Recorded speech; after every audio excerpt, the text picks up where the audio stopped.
25. Iya. Ya. Bahwa di situ setiap jiwa pasti merasakan kematian. Korelasinya atau hubungannya dengan alastu birabbikum qalu bala syahidna. Saat itulah ruh disatukan dengan jasad. Nah, ruh itu kan tidak mati. Jadi perjalanan yang panjang di mana saat bersatunya jasad dan ruh saat 4 bulan dalam rahim ibu. Namun pada saat setiap jiwa yang mati pasti merasakan, setiap jiwa pasti akan merasakan kematian.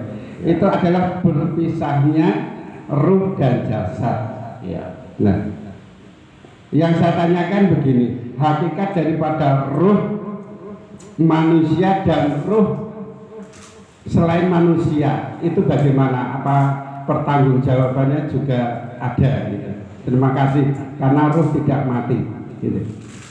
Pertama ruh Manusia dan ruh yang bukan manusia, ruh hewan, ruh manusia. Ya, oke. Terima kasih. Ini saya mau tanyakan tentang tafsir Ali Imran ayat 100. Mana baiknya? Baik. Alhamdulillah. Nah, gitu. Tafsir Ali Imran Pak 187 yang tentang mengambil perjanjian yang tegas orang-orang yang diberi kitab itu Pak. Nah itu apakah sama beratnya ketika kita berjanji kepada Allah sebelum kita dilahirkan untuk mengakui pada Allah itu memang betul-betul yang harus kita sembah. Begitu Pak. Perjanjiannya ini Pak yang untuk mengakui atau untuk beramal kepada Allah Pak. Ya, itu cukup? Ya, terima kasih. Kita dua. Sudah. Pak ini mau menanyakan. Oh, enggak, suaranya enggak ada ya?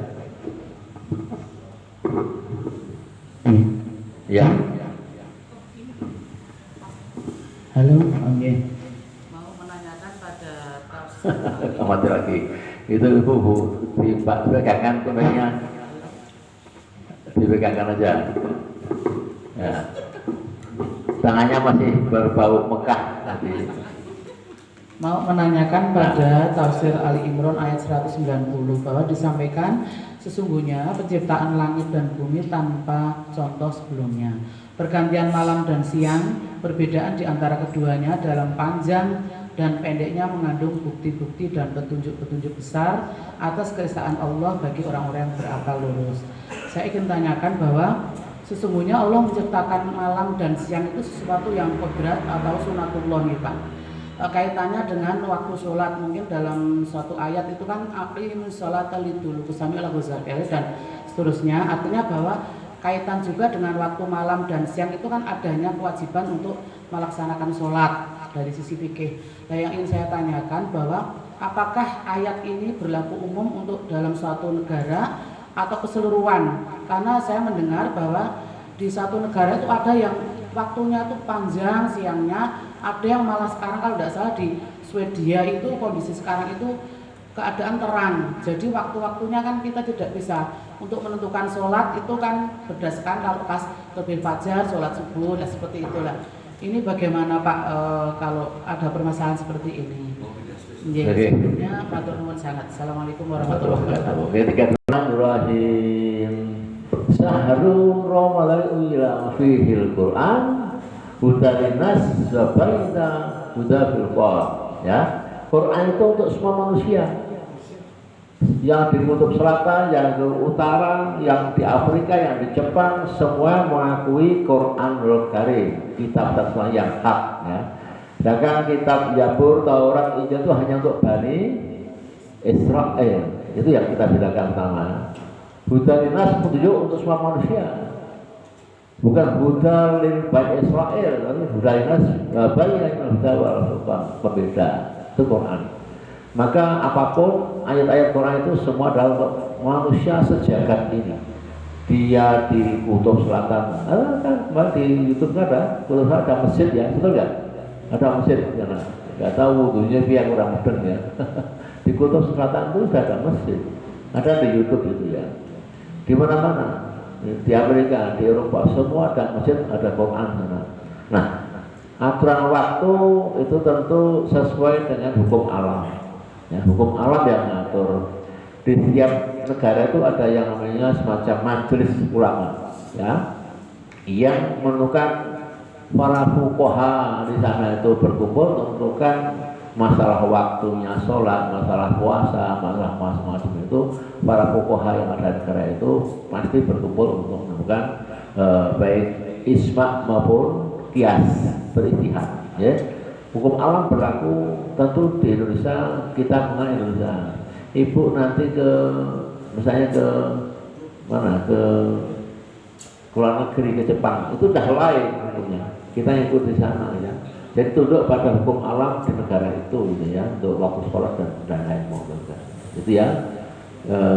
Kemudian di buku ujian tadi Misakon Goligoh itu sebetulnya perjanjian yang berat itu hanya 3 kali diucapkan dalam Quran, di An-Nisa 21 dan An-Nisa berapa saya lupa itu 27 masalah, dan yang saya lupa di Al-Ahzab.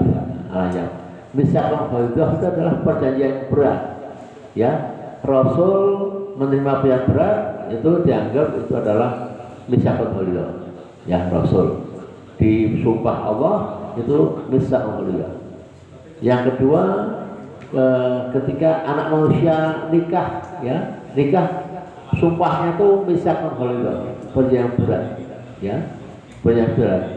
Beratnya sama dengan beratnya ketika Nabi Rasul dianggap menjadi utusan Allah, itu Misakon Goligoh. Yang ketiga disebut Misakon Goligoh ketika Bani Israel disumpah di bawah Gunung Tur, ketika dia bebas dari kejaran Fir'aun, kemudian sampai di seberang lautan, kemudian di situ Allah angkat Gunung Tur, di atasnya ribuan Bani Israel yang selamat, disumpah, inilah Misakon Goligoh ya. Ada 3 perkara Misakon Goligoh yang ada di situ ya. Itu yang di Quran. Lah ini bukan perjanjian berat tapi perjanjian tegas ya. Di sini juga perjanjian tegas di apa yang disebut Bu Mujiah tadi itu ya, yang di ayat berapa tadi itu 187 itu perjanjian tegas, artinya orang-orang yang ikut Isa dan juga ikut Nabi Musa ya, itu semua diberi perjanjian yang tegas bahwa engkau sholatnya hari Sabtu untuk Bani Israel ya. Hai orang-orang Nasrani, engkau sholatnya hari Ahad, hari Minggu gitu. Tapi sekarang disalahgunakan, Sabtu tidak untuk sholat di masjid ya, Minggu bukan sholat di masjid, tapi sholatnya di mana? Di gereja depan itu ya. Itu dianggap itu melampaui janji Allah dan itu akan tersiksa sampai nanti yang kiamat. Itu ya Bu ya. Yang janji ketika kita mau lahir itu berarti bukan termasuk perjanjian berat yang di sini atau tidak? Oh, itu yang tadi sampaikan sama Pak Mutia. Alas turun kalau balasai. Nah, ketika janin usia 4 bulan itu akan ditiupkan ruh ya. Itu Allah berfirman dalam surat Al-A'raf 172, alas turun, bukan engkau tahu aku adalah Tuhanmu. Bayi berkata setelah ditempelkan itu kalu balasnya, kalu aku kalu, bayinya bicara, sahidna aku bersama kau Tuhanku yang menciptakan aku. Nah, ketika di rumah itu tidak ada kejelasan ayat yang mengatakan bahwa itu perjanjian berat. Hanya dalam surat itu tafsirnya, kenapa engkau sampaikan perkataan ini agar engkau nanti tidak selak itu, tidak selak apa? Ingkar janji, tidak ingkar janji, tidak ingkar janji ketika nanti diambil nyawanya itu. Engkau adalah orang beriman. Ternyata dalam surat Al-Mu'minun 101 di mana? Bismillahirrahmanirrahim. idza jaa ahadun waqtu sa'atan ya.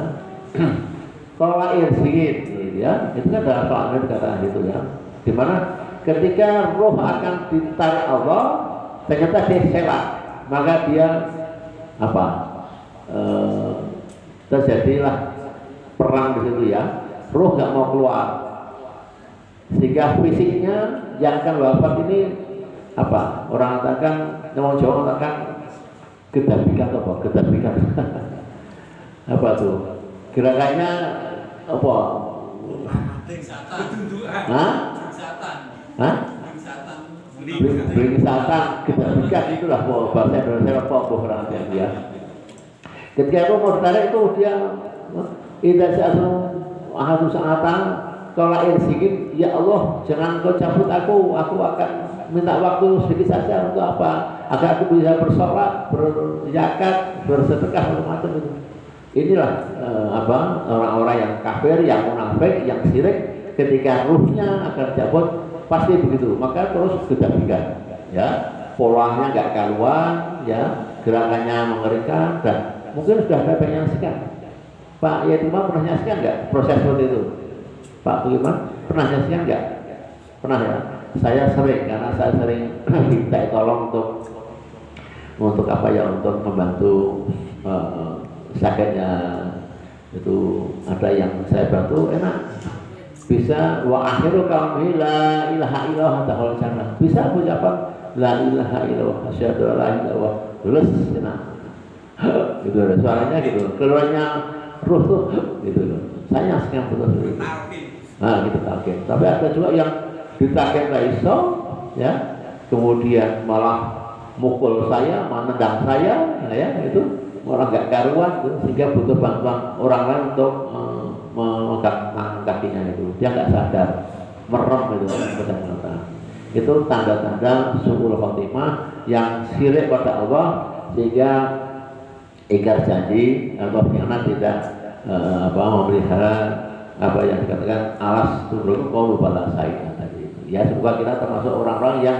dipelihara imannya taknya aminallah amin. Ketika nanti wafat Allah berikan kesempatan kita kemudian kita mengucapkan la ilaha illallah ta'ala jannah Allahumma amin.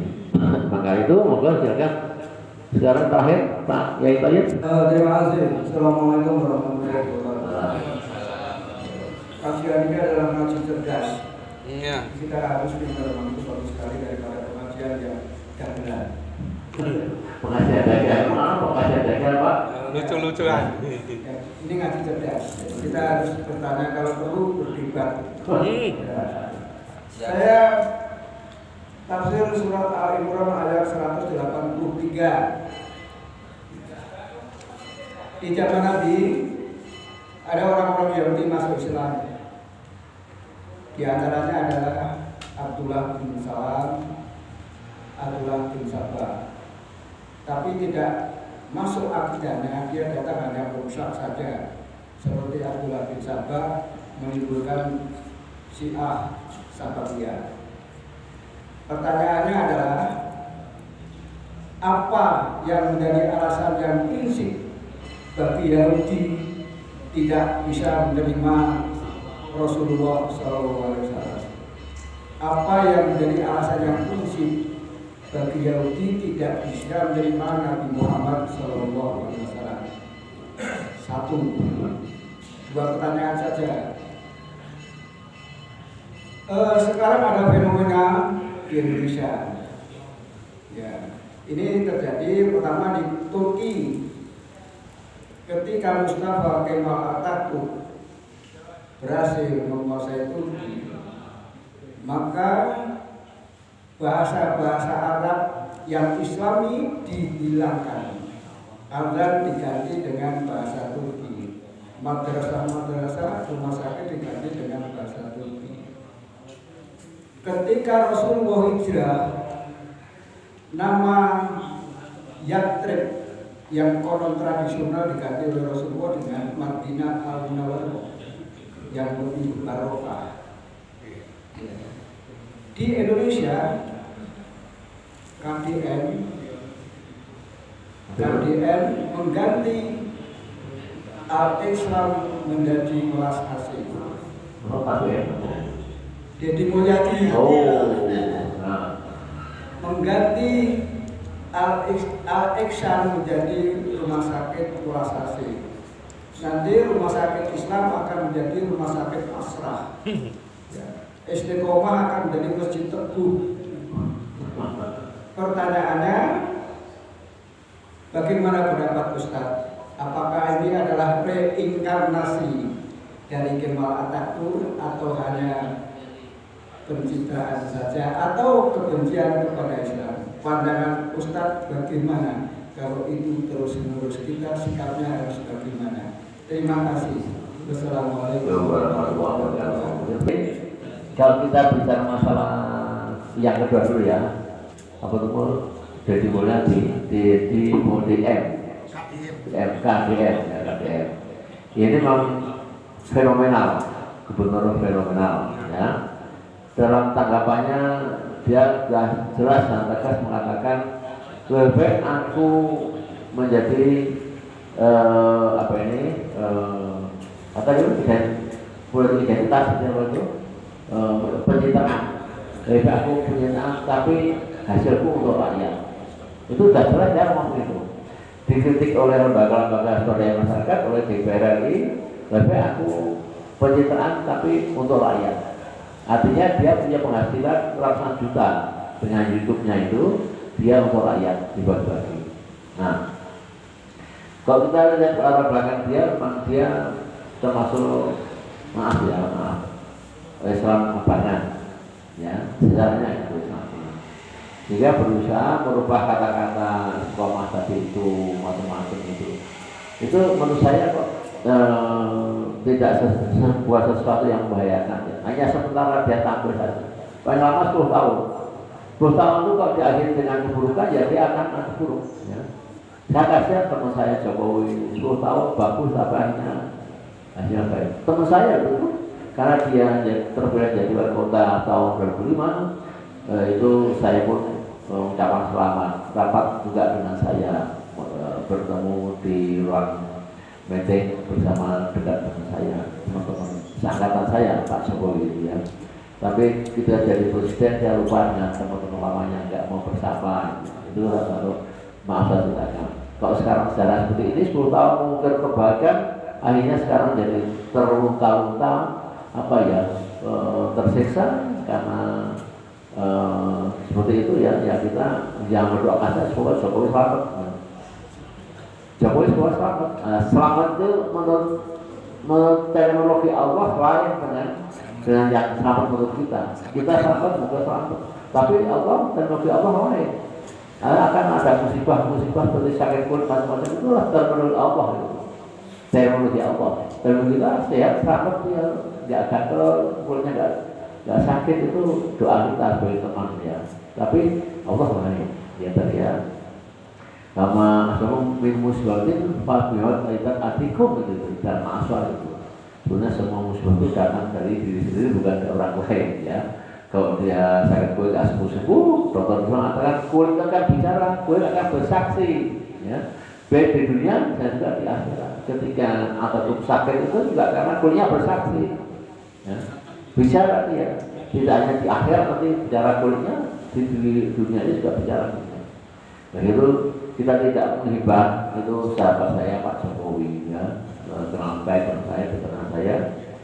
Kalau rapat di provinsi, rapat di bank BPD-nya Pak Nektar itu mampir kantor saya, ngambilin saya sama Bu Sri sama Bu Rina Karanganyar, Pak Begum, ngambilin mampir saya semua itu. Tapi setelah itu ya kita nggak paham lagi ya masing-masing tergantung olah kita masing-masing. Itu ya Pak ya. Kemudian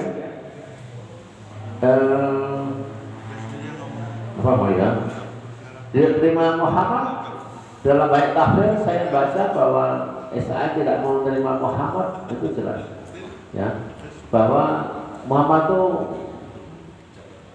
bangsa Arab ya, bangsa Arab. Jadi dia menggunakan istilah ketika Talut membunuh Jalut ya, betul ya, itu dia nggak terima karena kalau itu orang miskin bukan bangsa kenapa dipilih menjadi panglima perang dan jadi kerajaan dan dia diberi harta warisan Raja Daud. Itu kan karena memang Israel itu sejak dulu Israel itu mengkastakan orang yang kaya, orang yang nengrat dan macam itu dianggap yang hebat. Akhirnya Arab itu dianggap bangsa yang rendah, yang jahiliyah, yang macam-macam, sehingga nggak pantas lah Muhammad itu dianggap nabi. Sampai sekarang begitu itu, nggak mau gitu ya. Ya, bahkan orang-orang mengatakan orang Islam itu orang yang goblok-goblok, orang yang miskin, orang yang purun santuni ya macam-macam kan itu. Sampai sekarang sudah tidak begitu. Tapi Allah membuka jalan, raja di Inggris, ya, Charles dan semuanya, sekarang Islam. Tanya dipakai untuk pengajian macam-macam, untuk sholat tarawih, ya kan? Itu kan Allah membuka pintu seperti itu, ya. Dan itu kita terima sholat Allah, berdoa Allah, Islam akan menjadi agama pemenang di akhir ayat dunianya pemenang. Amin. Barangkali itu menutup Pak Wali dan waktu sudah siang. Dari saya terima kasih. Wassalamualaikum warahmatullahi wabarakatuh. Majelis subuh istiqomah yang dimuliakan Allah dan dirahmati Allah Subhanahu wa taala. Alhamdulillah kita masih diberi kekuatan iman dan Islam dapat mendatangi suatu majelis salah satu taman-taman surga. Barusan kita dengarkan kajian dari Bapak Ustaz Muhammad Umar As-Siddiq, kita kesankan di dalam hati dan niat kita untuk amalkan dan kita sampaikan kepada saudara lain. Dan untuk kesempurnaan majelis ini tidak menjadikan majelis yang sia-sia, maka majelis ini kita tutup dengan doa kifarah majelis. Subhanakallahumma wa bihamdika asyhadu an la ilaha illa anta astaghfiruka wa atubu ilaik. Sallallahu